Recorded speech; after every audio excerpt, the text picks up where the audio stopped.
Hello, and welcome to your final week of English 120.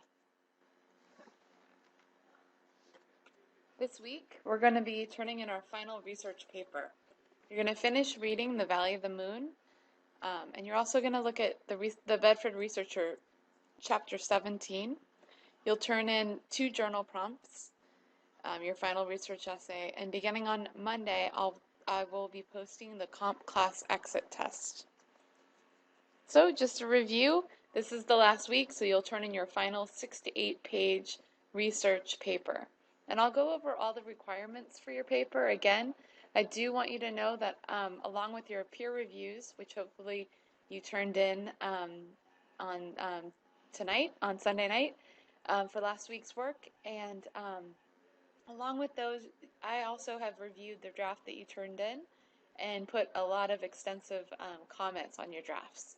So please look over those before you revise, and come see me in my office hours if you have any questions.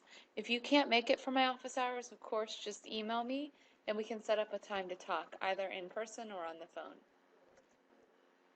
Well, the main thing you want to work on this week is revising that research paper, taking into account the edits that I gave you and also your peer. I want you to focus on really revising your papers. One way to think about it is to focus on writing with style. You want to understand how other people are writing about the issue that you are writing about. And one way to do that is just to look at all your sources and really look at the style in which they're writing. You want to always write concisely. You want to remove any unnecessary modifiers like fine, many, somewhat, great, quite, sort of, lots, really, very. These are empty words, and they're not going to move your paper forward at all. Remove unnecessary sorry, I can't talk tonight. Remove unnecessary introductory phrases. There are, there is, these have, these are, here is. It has been reported that, it has been said that, it is evident that, it is obvious that, it goes without saying. All of those phrases are dead weight in your writing. You also, speaking of dead weight, you want to remove any stock phrases. So instead of saying, as a matter of fact, write in fact. Or instead of at all times, write always. Instead of at that point in time, write then. Instead of at this point in time, write now or currently. Instead of at the present time, write now or currently. Instead of because of the fact that, write because. Instead of by means of, write by. Instead of due to the fact that, write because. Instead of in order to, write to. Instead of in spite of the fact that, write although or though. And instead of in the event that, write if. You also really want to choose your words carefully. Formality is a big deal in a research paper. All academic writing should be formal, and that means that you want to use a restrained tone. You don't want to use any slang in your paper, and you want to use a formal style in your writing. You want to make sure that if you're using specialized language in your paper, and by all means you should be, you want to make sure you define those terms to your reader the first time that you use them. And you really want to focus on variety. Try not to begin your sentences the same way every single sentence. Try to vary which words you use, which descriptors. Think about trying to have a sense of variety in your writing. When you're revising and editing, what you want to focus on when you're revising is rethinking and re-envisioning your entire document. It's when you focus on the big picture issues, such as whether your argument is sound and supported, and whether you've organized and presented your information, ideas, and arguments clearly and effectively. This is a really important first stage in your revision process. And I highly suggest, having read all your papers, I highly suggest that all of you go through this process, thinking through when you're making your argument, Have you organized everything in the right order to convince your reader of what you're trying to argue? You want to check the clarity of your thesis statement. Many of you don't have a thesis statement that is focused enough or that is clearly setting up what you will be arguing in your paper. And that is the most important thing that you need to work on in your revision.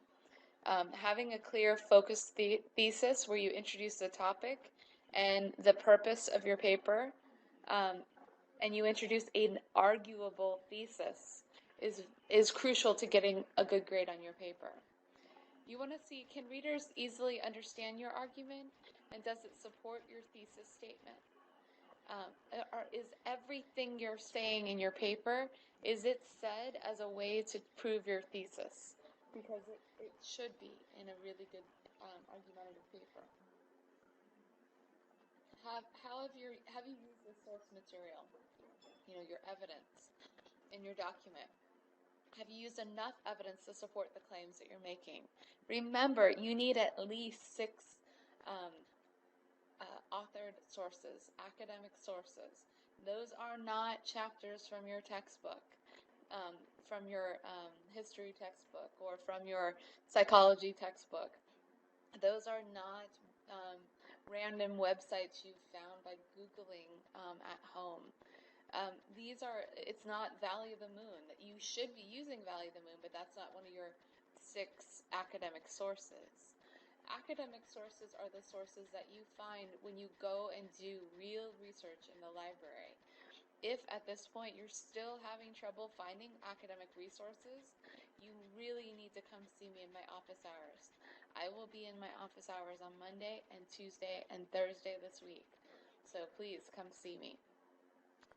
Have you addressed all reasonable opposing viewpoints in your essay? You want to think about, if you're arguing something, you want to know what the other side of the argument is saying, and be able to counter-argue it. Your paper should be well organized. It should be easy for readers to find your thesis and the main points that you're making in your paper. So what strategy should you use to revise? You want to always save multiple drafts of your document. Writing an excellent research paper is something that takes a lot of work. It takes a lot of different drafts that you have to write. That's the reason why we've been working on it so long in this class. Not so that you could just throw it together in the end. All of you have been working very hard over the last few weeks. So it's important that as you edit and change your draft between each revision, you save that version. When you're looking at how to revise your paper, go through, print it out, and highlight your main point, highlight your thesis, highlight your reasons and your evidence so you can see it clearly mapped out for yourself. Challenge your assumptions. Play devil's advocate, so raise reasonable objections to ideas and arguments that you are presenting in your paper. Or ask, so what? As you read your document, ask why readers would care about what you're saying by asking so what questions. Think about re-outlining your document. Think about thinking about the structure that you're using and if it's working. And don't forget to ask for feedback. I've posted my office hours right here. So after you've done your revisions, those are the big parts, moving big working parts in your paper. Then in the next draft, you're going to be focusing on editing. That's when you're going to look at everything at the sentence level rather than the whole essay level. You want to look for accuracy. Check your facts and figures against your sources. Check every quotation to make sure it's correct. I can't tell you how many times people make mistakes in their quotations. Check the spelling of every name. You do not want to misspell the names of your authors. Reduce the number of words needed to express an idea or convey information to your readers. Treat concepts consistently. Make sure if you're referring to children, don't call them kids in the next sentence. If you're talking about the great 1906 earthquake in one sentence, don't call it the big 1906 earthquake in the next sentence. Use numbers consistently. If you're going to be writing out the number 2, then you're going to write out the number 2 every time you use it. Treat your sources consistently. Format your document consistently. That's MLA format. Here's a really, really important fact, guys. When you are when you're doing your editing, always run spell check. If I get a paper turned in as a final draft that hasn't had spell check run on it, that tells me that you don't care about getting a good grade on your paper. It is the easiest way to check your spelling errors, and it takes about 5 seconds. So everyone just promise me that you will run spell check before you turn it in, whether or not you think you have any misspelled words. You want to look at each sentence at the sentence level in order to ensure every sentence contains a subject, that's the person doing the action, and a verb, that's the action of the sentence. Many times people have a lot of run-on sentences. Those are sentences with more than one subject and verb, or fragments, sentences that are missing either a subject or a verb.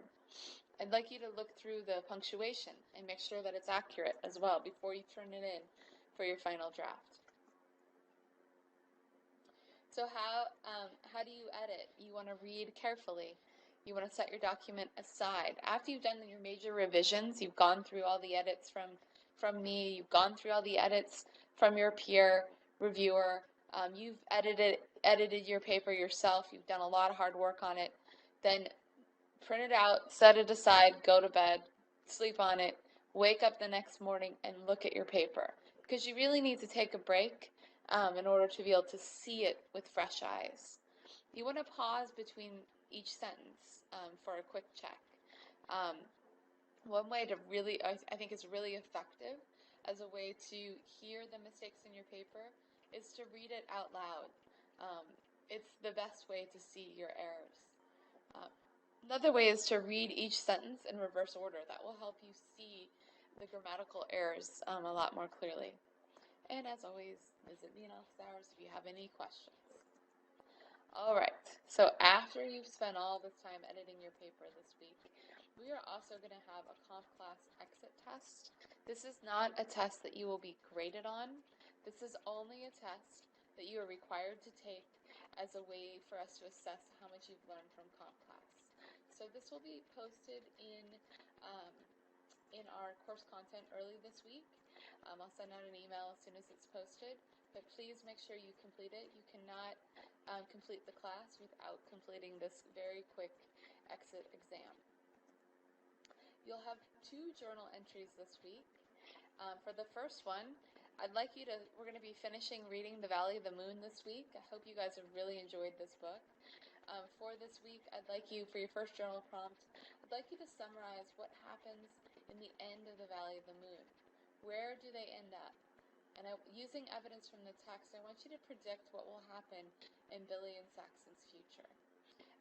Each of these responses, each of these journals should be at least 500 words each. For Journal 18, I want you to reflect on what you've learned so far in this class and what skills you've gained over the last 17 weeks. All right, just a reminder, these are the details of your final research essay, which is due on December 15th. It's still an argumentative research paper that explores the topic you presented in your project topic form. Your topic must be arguable and related to a topic or theme found in the Valley of the Moon. It's still to be 6 to 8 double-spaced pages in Times New Roman 12-point font. It needs to be in MLA format. It must have at least 6 authored academic sources that are referred to using MLA in-text citations and that are listed on a works cited page at the end of your paper. Your paper must use ethos, pathos, and logos to argue your thesis.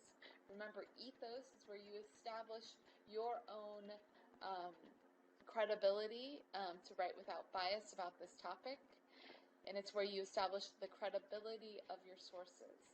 Pathos is when you appeal to human emotion using real-life examples, examples with real people in them. And logos is when you include facts and figures, the data to support what you're talking about. Your paper must have an introduction where you introduce your topic. That means a topic history, what your topic is, who's talking about it, and how you're joining the conversation. You must have a focused thesis that clearly states the topic that you're writing about and the position that you are arguing about this topic. Your paper must contain several body paragraphs that introduce subtopics that are proven with evidence. Finally, your paper must have a conclusion where you clearly state how you have proven your thesis and you communicate the purpose of your paper. All right, guys, it's been a pleasure working with all of you this semester. I will be posting grades finals week, so by the end of next week. Not the end of this week, the end of next week. It's been a pleasure working with you. Please come see me in office hours if you have any questions, or send me an email and we can talk over the phone. Have a great week.